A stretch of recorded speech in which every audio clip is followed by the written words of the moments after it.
نے دیکھا ہے جب نوجوان بچیاں یہ فیصلہ کر لیں کہ ہم نے بدکنا ہے اور قوانین یا اخلاقی قدروں سے باہر نکلنا ہے، تو ان کی بالوں کے انداز میں، ان کے کپڑوں کے انداز میں چھوٹی چھوٹی تبدیلیاں ہوتی ہیں، اور ہر نظر اس کو پہچان سکتی ہے۔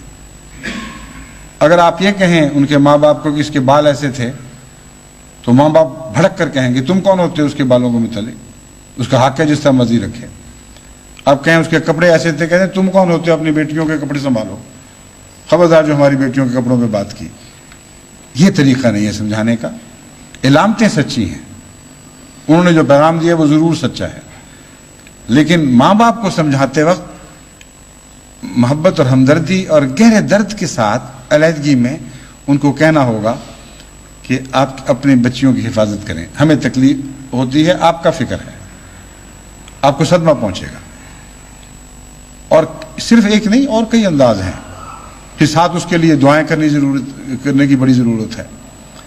بعض نوجوان خدام مجھے یہاں اجتماعات پر بھی ایسے ملتے ہیں جو نئے نئے جماعتی کاموں میں شامل ہو رہے ہوتے ہیں، کسی کے کان میں بوندا لٹکا ہوا، کسی کا آگے سے بٹن کھلا ہے، اور خاص طور پر بال دکھائے جا رہے ہیں۔ اور امریکہ میں تو یہ بھی رواج ہے کہ اگر چھاتی پہ بال نہ ہوں تو وگ لگ گئے ہیں، نئی قسم کے وگ بن گئے ہیں، اور وہ سمجھتے ہیں کہ یہ ایک خاص علامت ہے مردانگی کی۔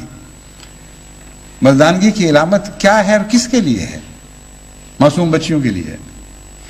ایک پیغام ہے کہ ہم حاضر ہیں، ایک پیغام ہے کہ ہم تمہیں اکسانے کے لیے بھی حاضر ہیں۔ اب دیکھنے میں ایک بندہ ہے چھوٹا سا، دیکھنے میں ایک بٹن کھلا، اس سے کیا فرق پڑتا ہے؟ لیکن یہ سارے وہ شیطان کے بھیس ہے جہاں شیطان عام آدمی کو دکھائی نہیں دیتا، مگر اگر پہچاننے والی نظر ہو تو اس کو صاف دکھائی دیتا ہے۔ اب ایسے شخص کو آپ کہہ دیں گے جی تم نے بندہ پہنا ہوا، وہ کہیں گے پاگل ہو تم، تمہاری مرضی، جو مرضی کرتے پھرو، میں پہنوں گا، بٹن کھلا تو تمہیں کیا تکلیف ہے، تم بھی کھول لو، ایسے جواب دیں گے۔ لیکن میں نے دیکھا ہے جن احمدی بچوں کو میں نے پیار سے درد کے ساتھ سمجھایا ہے، وہ ضرور سمجھتے ہیں۔ احمدیوں میں ایک خوبی ہے، وہ خوبی ہے انہوں نے مسیح موت کو قبول کیا، وقت کے امام کو مانا ہے، اس لیے نیکی کی قبولیت کا جذبہ پیدا ہو چکا ہے۔